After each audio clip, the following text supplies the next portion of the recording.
Let's start with the controversial call. Clearly, the referee realized after the game he made a mistake. He's trying to apologize, trying to make it as right as he possibly can, but he did the damage.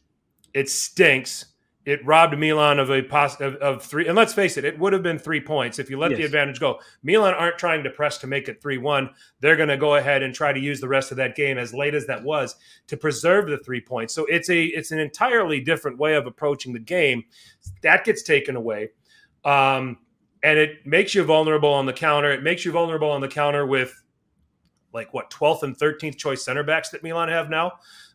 So it nothing wrong with Milan trying to still press on and go for the 3 points, but this is if Milan miss out on something by 3 points, everyone's going to be looking at this game. Yeah, they will. But for me, I'm taking the stance of we should not have been in this position.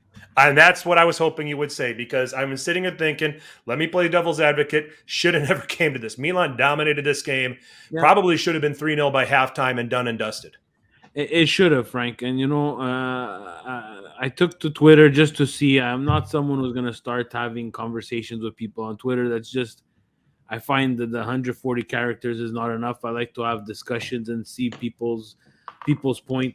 And I'm not saying, because you know how Twitter is now, or social media is now. I'm not saying Milan shouldn't be in this position equals Milan sucked against Spezia, because they didn't. No, they didn't. They played well. I'm saying that there's games like this where you don't take those opportunities, you don't score and put those guys to bed, and you end up with a ref who's making a mistake.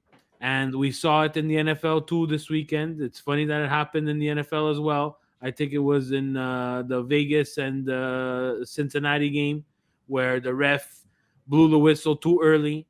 You see, it happens in other sports. It happens in soccer multiple times. He made a mistake. I'm not saying he did not make a mistake. He made a mistake. What he did do, and what the human side of us being fellow humans should take account, is that he actually admitted that he made a mistake, which is very rare. Yep. But Milan cannot be a scudetto contender if we're having the Colombian who comes in as a sub be this game breaker to destroy our chance of taking 3 points against Spezia. It's goddamn Spezia. They didn't do nothing the whole game, Frankie. They did nothing. Thiago Motta could come on. He could talk whatever he wants. He can write whatever he wants. He's an interista. He's going to do that. He's going to talk shit that they had the game of their life. They played well. No. I sit here in Montreal, all the way here in Montreal, watch the same game as you. Yep. You cannot tell me that Spezia had this fantastic game and they deserved the 3 points. That's just Thiago Motta playing his shenanigan games. I would have respected it and just said, this is the way soccer is. We take the 3 points, we go home. They took pictures. They did all these. They put themselves on social media, tre punti, the account.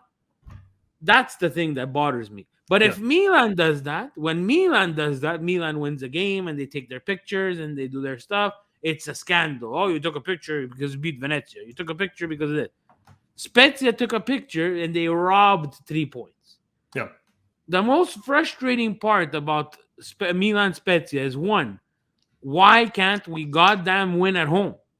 What's the problem with us playing at home? That's number one. Number two, once this happens, I'm fed up of hearing, oh, we have a young team. How could this team not be mature enough with Zlatan on, who played 95 minutes at 40 years old, and he can't because no one has the balls to sub him out? Why can't we keep at least the point? Save face and keep the point at least. We lost everything, Frank. We lost everything. This is again against Spezia. The last time this happened, it screwed up our scudetto. I'm not going to say the scudetto race.